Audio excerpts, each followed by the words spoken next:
Hold on tight for the next hour. You're entering into a place, a zone called the alternative to the alternative media.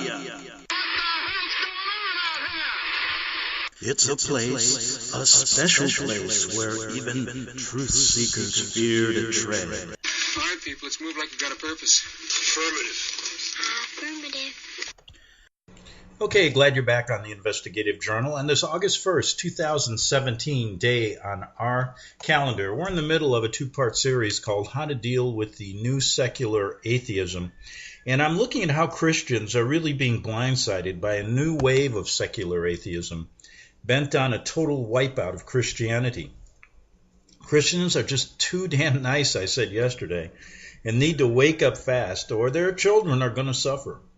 Greg also, that's me, comments on an emailer who questioned why I was so obsessed with death. And I went over that yesterday. And so you know what I did after I saw that? I went over and I walked down on the beach. And I wrote a little piece here called Beach Baptism, Dogs Running Free, Horses Waiting for Riders. So from death to birth. And I walked down to the ocean, not far from where I live. It's a stone's throw away. And dogs were running free, horses waiting for riders. I'm not in the country, by the way. Old women selling trinkets, guitar players singing, people dancing, dressed in white, waiting to be baptized. Yes, baptized, in the ocean right there in front of me. The pastor, fully clothed, he didn't have his shoes on, walks the woman dressed in white into the surf, dunks her head, clapping and singing began. There was a big festival scene. I was right there with the guitar players. Very nice scene. Free like the wind it felt. Kids running, dogs running, a couple horses coming by. I felt alive just for a few minutes. That emailer caught it right. I've been drowning in a sea of sorrow. A lot of death in my life lately. And I made a silent wish, and I silently said a big sorry to two friends that they couldn't be running here free with me. I just waited too damn long to get out. Now, it made me think why people in America put up with these stupid regulations, especially if you're talking about the parks and the beaches. I remember I walked the beaches of San Diego many times. Nice surf, beautiful sand, but no dogs running free, no horses. Kind of a sterile place when I compare it to what I experienced just recently. I was almost fined one day for walking my dogs in La Jolla at 10 a.m., where all the rich people live over there. I was walking them with their leashes at 10 a.m. when the rule is get them out of the beach at 9:30. I didn't know that, and this guy comes running, lifeguard cops coming running up to me wanting to find me, and I just said, come on, guys. It's a half hour. So they said, well, don't do it again. And I'm thinking, stupid rules. And as I'm walking away, I said, take your beach and shove it where the sun don't shine. I said that to myself because they probably arrest you, And do you want to go through that? No.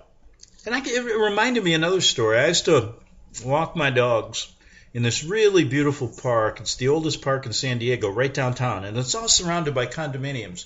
And the little dogs are running. We had to keep our leashes on, because it's, I do that out of courtesy because I had big dogs.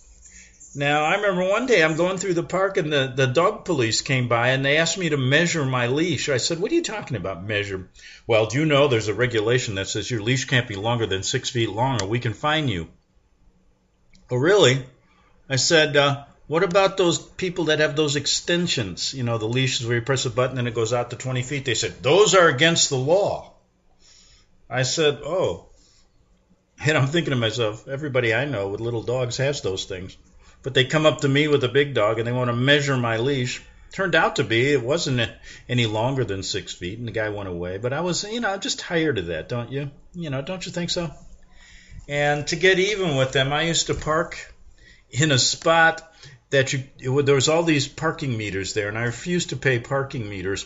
So I found this spot, right, where it was in front of a place. Well, it wasn't a fire hydrant, but it was in front of the water, I guess, that they would turn on if there was a fire. I guess it was a fire hydrant, but didn't look like one. So I'd park there every day, and for a year I parked there. Nobody bothered me. But one day I came back, and there was a ticket. And the lady was writing up the ticket, the female police officer. And I said, "Oh, come on! This is the first time I'm not even, I'm new to San Diego. I'm thinking of every story under the sun." And I said, "Can't you just give me a break? I was only here for a few minutes." And she says, "Well, I am giving you a break." I said, "What do you mean?" She said, "I could fine you twice here. One for this and one for that, but I'm only going to do one." I said, "Geez, thank you." $175 later, but I figured,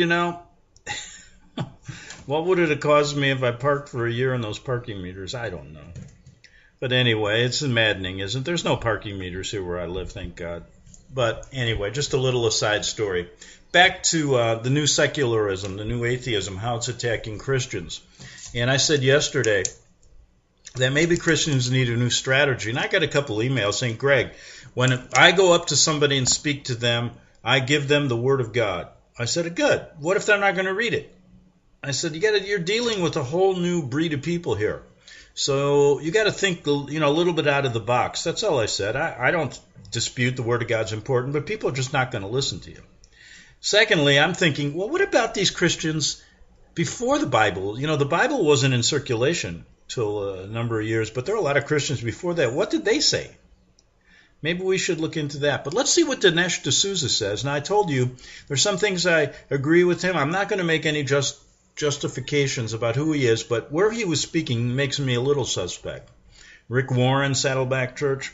But anyway, you can get some good even out of, if he is a COINTEL, there to create these debates. The Jesuits like to have people on both sides all the time. If he's one of their boys, someday it'll be known. But anyway, in the meantime, he does bring up a point and it made me think, perhaps when you're evangelizing, could there be a better way to reach non-believers? That's all I'm saying. And here we go. Let's play the second part of this. We're about 27 minutes into it. Here we go. Dinesh D'Souza. Like a lot of arguments that are in the end bogus, the argument does it's crapping out here real quick, so I'm going to have to fill in the time and space. Contain a molecule. Here we go. Hopefully we can get it. Of truth. Often when I speak on the campus, I tell students, when you hear an argument that sounds fishy, always ask what is the grain of truth in it, because if it didn't have a grain of truth, no one would believe it. So what's the grain of truth here? Well, the grain of truth is that the Islamic radicals do some bad things in the name of God. That's true. But the point is, there is really nothing equivalent in any other religion. In fact, where are the Buddhist suicide bombers? I'm still waiting for them to show up. Where's the Christian Bin Laden? Where's the Christian Hamas or Hezbollah? Where's the Christian country today that's run along the lines of post-Khomeini Iran? It really doesn't exist. In a sense, what the atheists are trying to do is take Islamic radicalism and use that to smear God in general, or all the other religions. But let's explore this argument a little bit further and ask this question. Why are the Israelis fighting the Palestinians? Are they fighting about religion? I mean, are the Israelis saying, you know what, we're Jews, we think Moses was the greater prophet? The Muslims go, no, we're Muslims, we think it was Muhammad, and they come to blows. I mean, is that what they're fighting about? No. They are fighting about land. And similarly, the Hindus and the Muslims are fighting about Kashmir. And if you go to Northern Ireland, they're not fighting about the Eucharist or transubstantiation. They're fighting about which bunch of guys gets to rule that country. Self-determination and not religion is the motor of that conflict. There's a story about a guy who's walking on the street in Belfast, and a man jumps behind him, puts a gun on his head, and goes, Catholic or Protestant? And the man is understandably kind of nervous, and he goes, well, actually, I'm an atheist. And the voice behind him says, Catholic atheist or Protestant atheist? Now, you know, if you take a backward glance at history, if you were to ask me a few years ago, Dinesh, how many people were killed in the Salem witch trials? I would have said, I don't know, but it's a big blot on American history. I know in college we read Arthur Miller's play The Crucible, which is based on McCarthyism and the Salem witch trials. I'd say hundreds, maybe thousands. Okay, Dinesh, well, how many people were killed in the Inquisition? Well, that was a biggie. The Spanish Inquisition lasted for 350 years. I don't know, hundreds of thousands, maybe millions. Well, today there's a very interesting body of knowledge about all this. And if you look at it, you're in for a little bit of a surprise. There's a multi-volume study of the Inquisition by a historian named Henry Kamen. He points out that the Spanish Inquisition, which was the worst, over a period of almost 4 centuries, killed approximately 2,000 people. 2,000 people, 400 years. I have to consult my daughter on the math, but it works out to about 5 guys a year, which is not normally considered a world historical crime. Or if you go... Wait a minute here. That to me is a little bit of an introduction to maybe who he really is. And that would be a typical Jesuit thing, because once they start diminishing, 2,000 people in 400 years? I'd love to know where they get this. But you know, it's worth listening to people like this, because you start to understand maybe who your enemy is. Now, I'm still holding out hope, but we have Rick Warren, you know who he is, Saddleback Church. We got now an Inquisition denier, but he's here preaching Christianity. Where was the mention, where's the differentiation between the Catholicism and Christianity? That's an important step here. Now, when you're dealing with atheists, I think that maybe he has a point. There's certain things that maybe Christians could do better to get their point across. But, you know, he may just be one of those people that the Jesuits put in there to do their dirty work and to do it so deceptively that all these people in the audience are being deceived. We don't know yet. Let's hold out the banner of hope, but let's move on. Look at the Salem witch trials. My wife, Dixie, and I were in Salem, Massachusetts, I don't know, probably a few years ago. And I do want to tell you that the witches are doing really well. A lot of them are tourist guides. And if you take one of their brochures and you look at the number of people killed in the Salem witch trials, it says right there, 19. 19. Now, is that 19 too many? Yeah. Or 2019 too many? Of course. But here's the point I want to make. While the atheists are crying major, inconsolable crocodile tears over the crimes of Christianity, crimes often committed 200 or 500, or in the case of the Crusades, 1,000 years ago, they are often ignoring and downplaying the much greater crimes of atheism, which are not ancient, but have occurred recently in our lifetime, in the last century, and are still going on today. And people say, well, Dinesh, are you talking about like Stalin in Russia, or Mao in China, or the Nazi regime? And I say, well, yeah, but only in part. That's only the tip of the iceberg. It's true that those regimes alone, those three, in the space of about 7 decades, managed to kill close to 100 million people. That's true. But that doesn't even count a procession of dictators beginning with Lenin and continuing through Brezhnev and Andropov and Chernenko. It doesn't count Enver Hoxha, Kim Jong-il, Fidel Castro, Ceausescu, Pol Pot. You take a Jew... But, Mr. D'Souza, you're not accounting for who was behind them. And in most of those names that you mentioned, if not all, we can show a Vatican connection. So what I'm saying is the missing element here is not making that connection. And the reason he's not is I think he's a Jesuit. Now, I just made a really simple statement. But anybody that does research and is smart as him ought to know these things. But if they want to cover it, they do it exactly this way. But if you read and see a lot of the articles that go behind the scenes and see the Jesuits behind Stalin, behind Hitler, behind some of these dictators, Castro, then you start making the differentiation that Catholicism is not Christianity. And then you can say all of these murderers can, be pointed back to the Vatican, but they're not going to go there. Let me get back to Dinesh. Junior League atheists like Pol Pot. Most people don't even name him. And yet in Indochina, following the Vietnam War, his Khmer Rouge regime, in the space of about 3 years, killed about 2 million people. 2 million. Even Bin Laden, in his wildest dreams, doesn't even come close.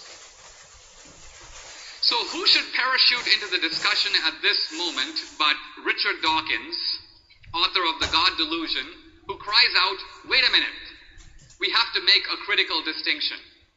The Christians killed in the name of Christianity. You might have had some tyrants who happened to be atheists, but they didn't kill in the name of atheism. Now, Dawkins is actually a noted biologist. And here I think you see the problem when the biologist is allowed to leave the lab. Why? Because evidently the poor man knows no history.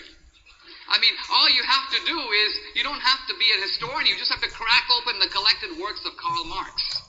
And you'll find out that the atheism is not accidental. It's absolutely central to the whole communist scheme. I don't think he understands history either. And I could go on for the rest of the show talking about the missing links in his argument. But how brilliant, think about this, to the masses that don't understand this, the Jesuits are. They're creating both sides of this argument. And of course, they're never even mentioned. The Vatican is considered now to be part of Christianity, when in fact the Vatican created communism. The Vatican created Bin Laden and all of their thinking. The Jesuits behind ISIS now, we've talked about the number of Jesuits that work in Syria. So this whole argument is great for people that really don't know their history. And he does. He's just a revisionist, I believe. There's no other explanation for it. He's a very intelligent guy. Back to him.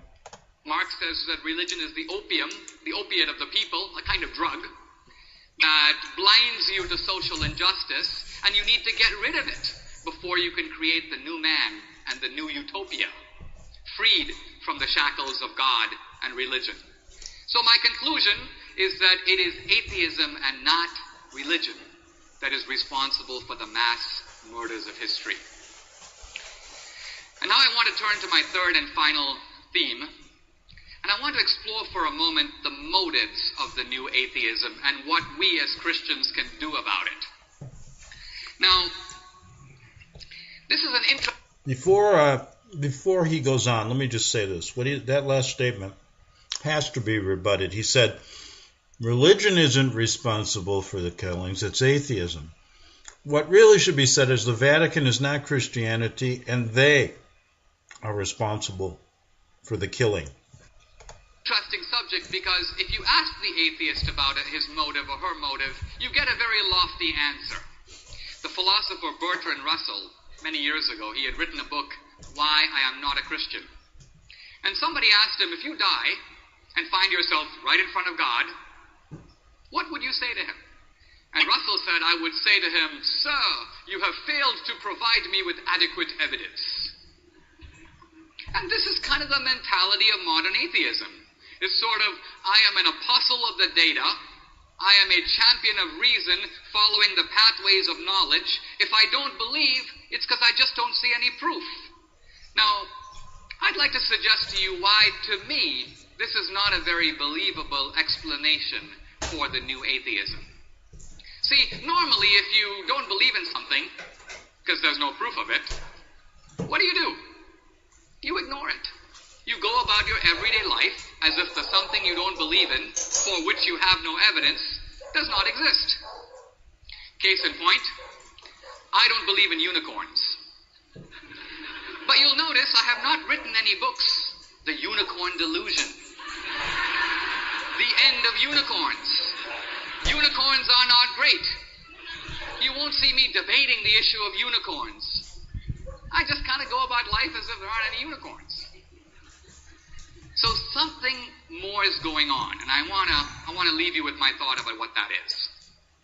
You know, if you think about life, it's a little unfair. We don't want it to be. We believe in justice. One of the first things I learned in America was what goes around comes around. I'd like it to be true, but it isn't. Many times the bad guy comes out on top. Many times the good guy comes to grief. Now, it is the shared premise of all the religions of the world, certainly all the major ones, that even though there isn't terrestrial justice, or justice in this life, there is what could be called cosmic justice. Meaning in the final accounting, what goes around does come around. Consider Hinduism. You are a jerk in this life, we're going to be seeing you as a cockroach in the next one. Cosmic justice. Now, in Christianity, it's the Last Judgment. Now, the Last Judgment is the idea that your actions in life, even your thoughts, and even the things you do in private, are noted. This seems to be the theory of works, right? And then also bringing together of all religions. And many people, it just goes right over their head. But anyway, let's get back and listen. Observed. Perhaps they are in some sense recorded. Kind of an unnerving idea. Not only for the atheist, even for the Christian. I think of Augustine in the Confessions. He says, I kept postponing my conversion to Christianity. I kept praying to God, Lord, make me chaste. But not yet. But not yet. Even Augustine is, in a way, nervous about putting himself into this unremitting shadow of moral accountability and unending scrutiny. And what I want to suggest to you is that today's atheists have found a beautiful solution to this problem. How do you get out from the shadow of moral judgment? It's really simple. Abolish the judge. If you can get rid of God, the commandments, the edicts, the laws, the rules become optional. And so what I'm trying to suggest is that the new atheism of today is not just marching behind the banner of reason, it is also promising young people, you might say, moral liberation. Liberation from those strict rules of Christianity. So where does that leave us? Well, I must say as Christians, some people, and sometimes after I speak in a church, people come to me and they go, Dinesh, that was, very depressing talk. Because what are you asking us to do? You want me to be a physicist and a biologist and a historian and a philosopher all at the same time? I say, well, no, I'm not asking you to do that. In fact, the new atheists don't do that. What do? Well, basically, they put on a nice big holster with a couple of massive 6 guns. They've got some magic bullets in there, and they walk out, hey, Christian. Okay, hey, Christian. Boy, it's only about a couple minutes left. Maybe I'll play it in the second half. I got to take a break right now. Back in 3 minutes on the Investigative Journal.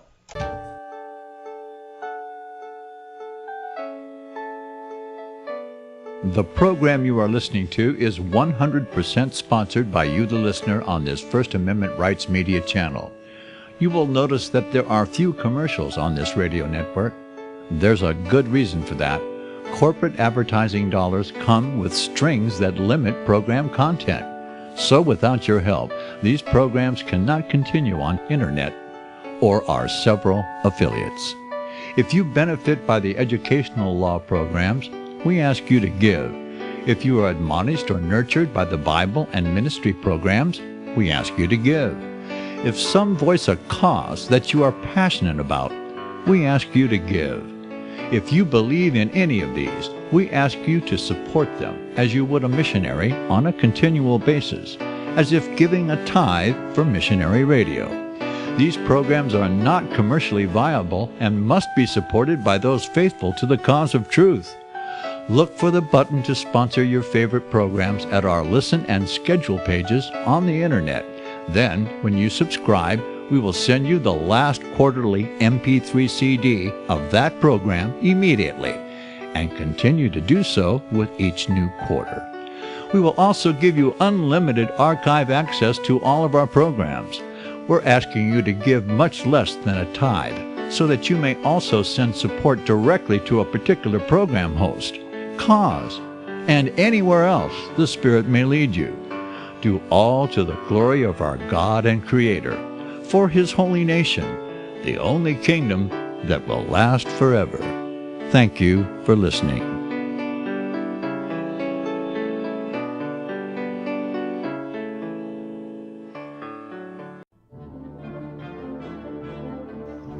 Visit crosstheborder.org, CROSS, crosstheborder.org, to get your print, EPUB, or PDF version of Nicholas Arthur's new book titled When the Third Temple is Built.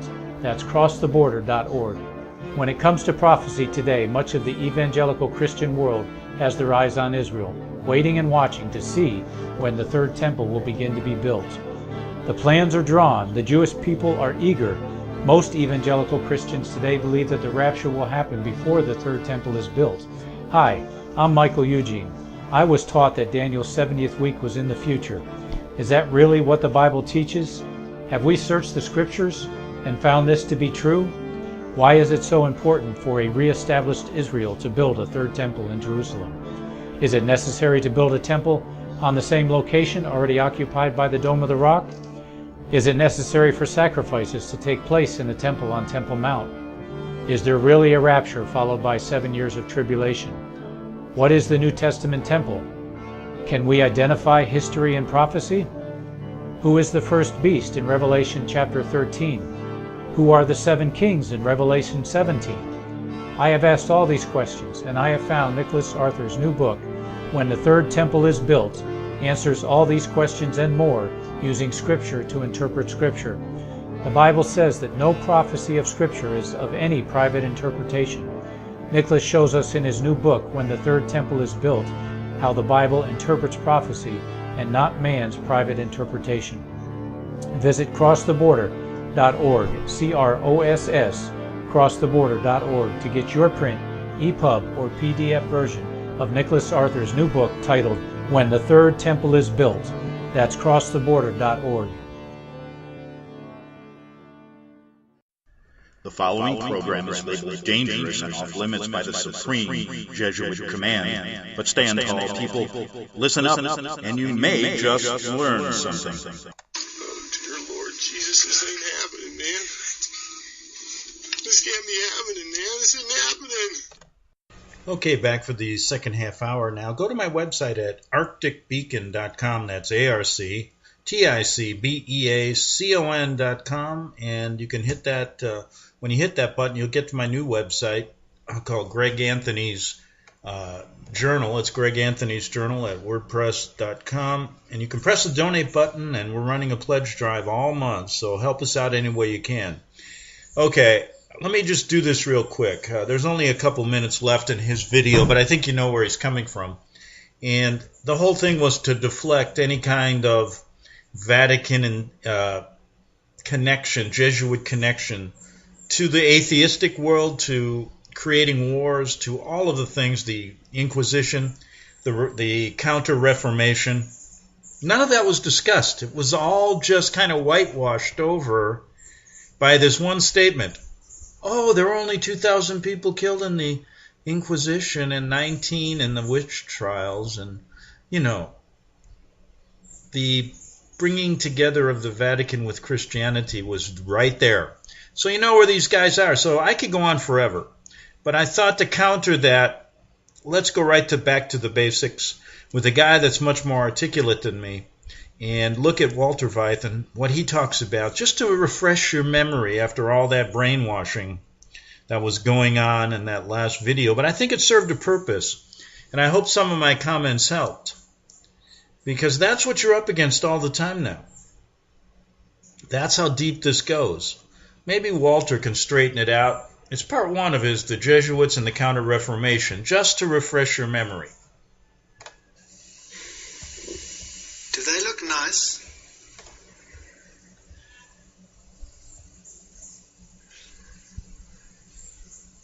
Now, why are we going to talk about some of these issues? There have been quite a few questions on what is contemplative prayer. Quite a few of them. There are quite a few questions about what is spiritual formation, and why do we hear more and more about it in our own ranks? Is it a good thing? Is it a bad thing? Where does it come from? Can I take part? Is there more than one way of doing spiritual formation? Is there a Catholic way and an Adventist way and a Lutheran way and a Methodist way or a Presbyterian way? What is this? And so I thought, well, I didn't actually plan to do this, but I'll do it anyway. I'll probably book a plane home afterwards, but that's okay. Now, just to set the stage a little bit. The Protestant Reformation was grounded on two pillars. The one was the centrality of Christ and His Word, and the other one was opposition to the Antichrist, who they felt robbed Christ of His glory and replaced Him with a system and with saints and holy people and priests and legates. So the Protestant Reformation put Christ back into the center, put His Word as the authority, and it identified the Antichrist, which they said was Rome. And they had very sound arguments based on the book of Daniel, particularly Daniel chapter 7. And it's interesting that Martin Luther at first thought that the book of Revelation was bogus. It didn't make any sense to him. And then they discovered the prophecies in the book of Daniel. And when Martin Luther translated the Old Testament, the very first book he translated was the book of Daniel. Why would he do that? Why didn't he start with Genesis? Well, he used the book of Daniel because he said, we need this book for the miserable times we live in, and this is the key. And then, when they brought out his big Bible, there were numerous illustrations in this big Bible. And guess what? 90% of those illustrations came from the book of Revelation. So he must have had a change of heart, right? Why? Because he had discovered the key. And the key was the book of Daniel. And so prophecy became the hallmark of the Protestant movement, whereby they defended themselves. When John Knox came back out of his exile and confronted Queen Mary of Scotland, and he came to Scotland from Geneva, the very first sermon he preached was Daniel chapter 7. And guess what? The whole of of Scotland became Protestant. Wow. Oops, sorry. I do say that a lot, don't I? The whole of Scotland became Protestant. The Grand Old Protest, they called it. And they rediscovered the centrality of Christ. They rediscovered prophecy. They rediscovered the Word as the basis for what they believed. And they had formidable enemies, the Jesuits. And the Jesuits were founded with the express purpose of destroying Protestantism. That's what they were there for. That was their sole object in life. To unite the world and to bring it back to the papacy.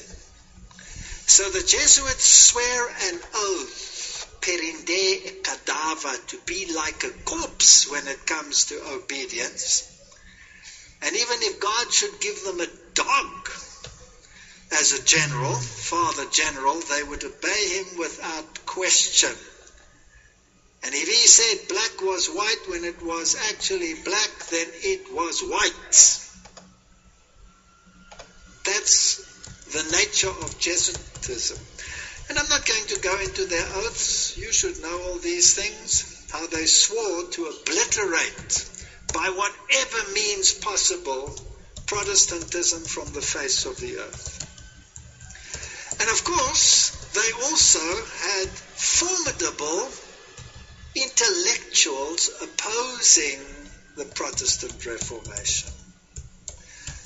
And they would argue that the little horn could not possibly be the papacy because it ruled for only 3.5 years. And then the Lutheran theologians took on the Jesuits and said, how ridiculous is this theology of the Jesuits? Because nobody can doubt that we are talking of day for a year principles. And that was the Protestant Reformation. Now, not only that, Martin Luther and Melanchthon in particularly knew that they had changed the law.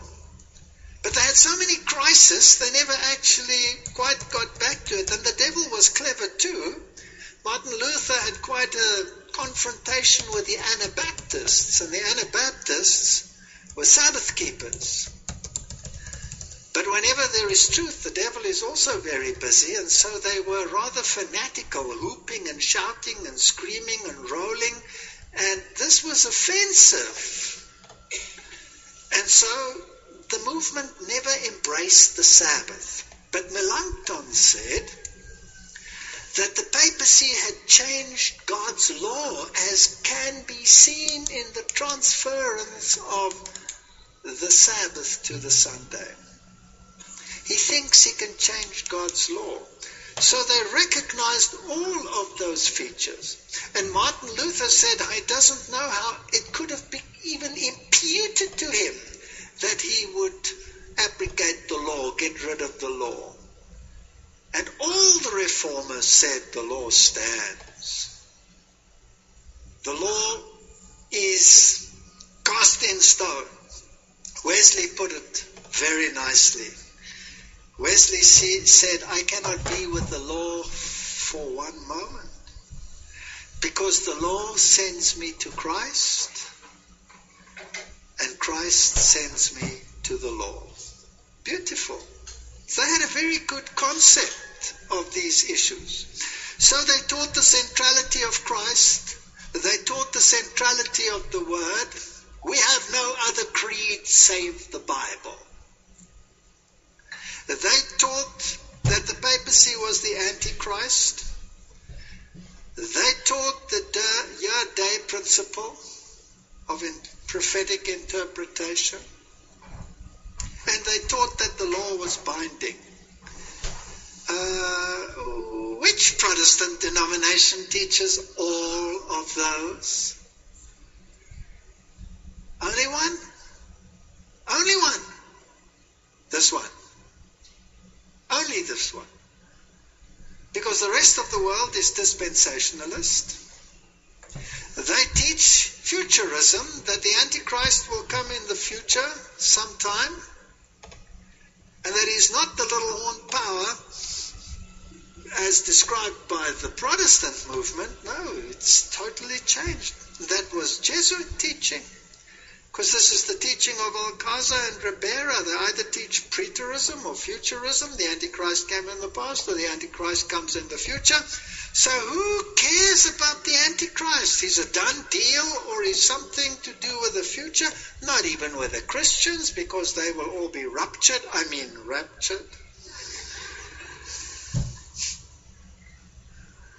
And so the doctrine of the Antichrist doesn't apply. Now, we even have some people within our own ranks who are beginning to say we're not a Protestant movement, because Protestantism means to protest. Right? To protest. But it also means protestari, for the testament, for the word. You cannot base a religion on a protest. You have to base it on something positive and then protest against anything that is against that which is positive. Isn't that so? So Protestantism is protestari, for the word and for God's testament, and it protests against the abuse of power to place something above the authority of God. That's Protestantism. And there's only one organization left on the planet that has that as its central core. And that is the Seventh-day Adventist Church. So I want to go so far as to say that the Seventh-day Adventist Church is the only Protestant denomination left on the planet. Did you like that? Thank you. I'm glad that you liked it, because not everybody likes it. In fact, we are often told that the doctrine regarding the Antichrist is a childhood disease of Adventism, a heritage of our Protestant background, and that it is antiquated and should be replaced. You haven't heard anything like that, have you? Fortunately not. Thank you. All we hear, we don't really have to preach it, because it's not part of the 27 fundamental beliefs. 28 fundamental beliefs. So I actually checked it. It's all there.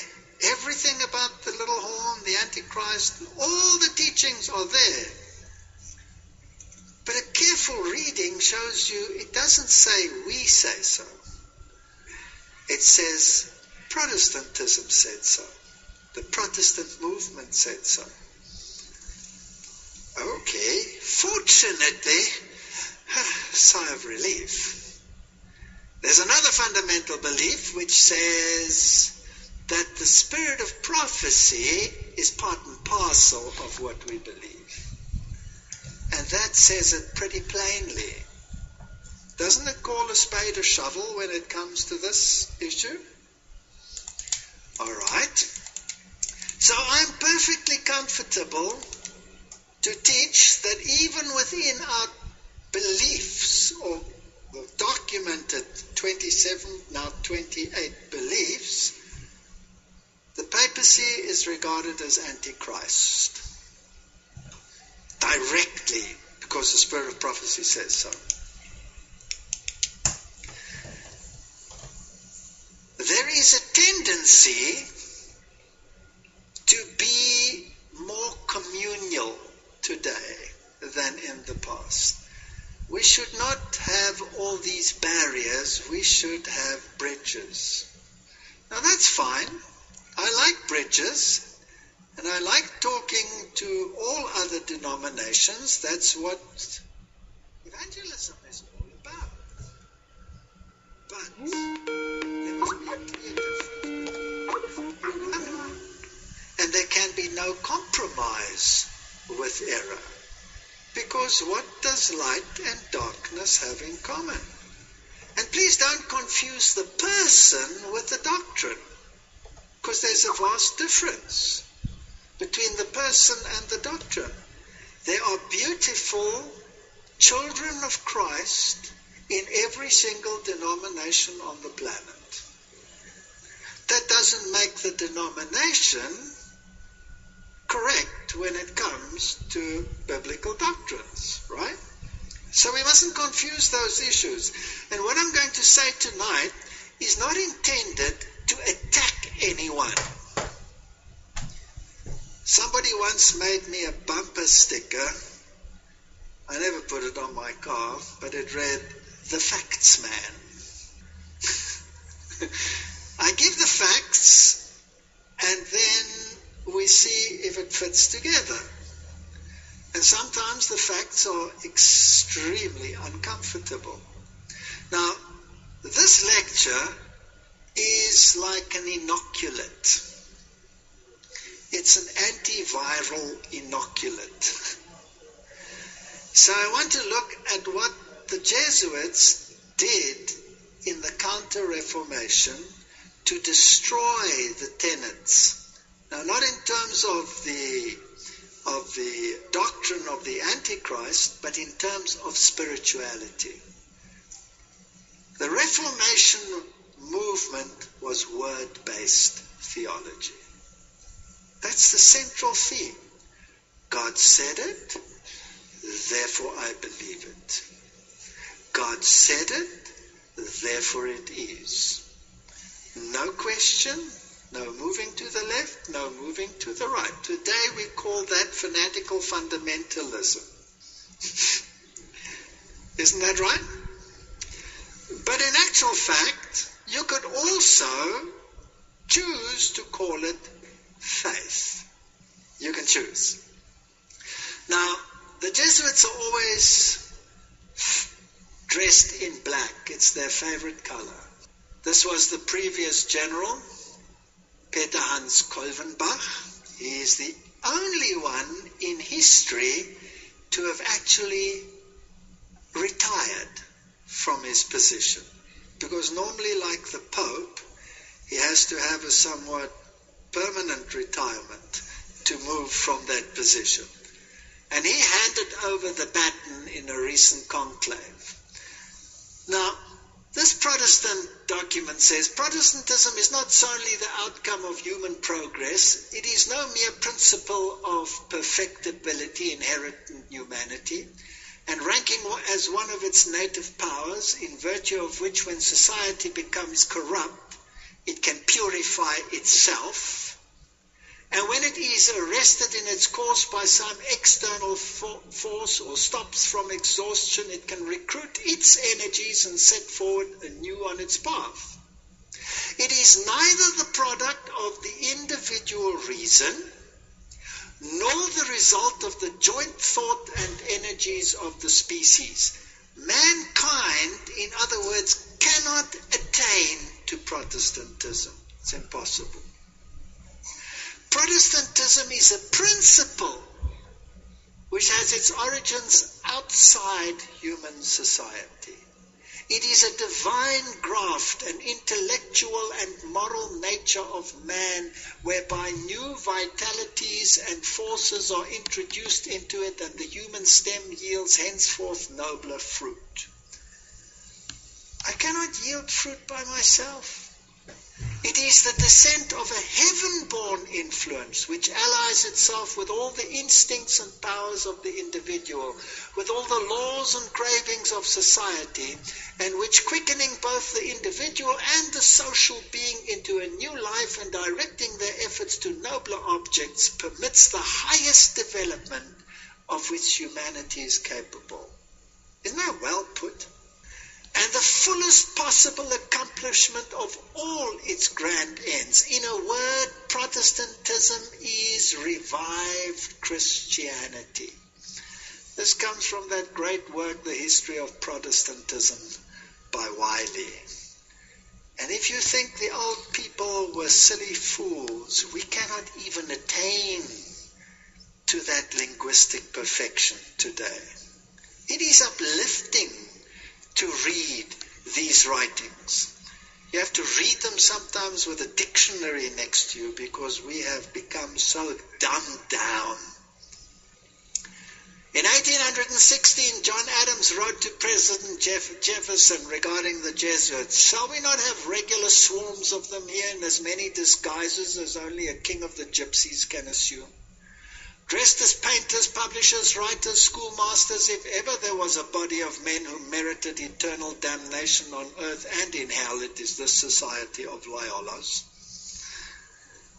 I don't think he liked them for some strange reason.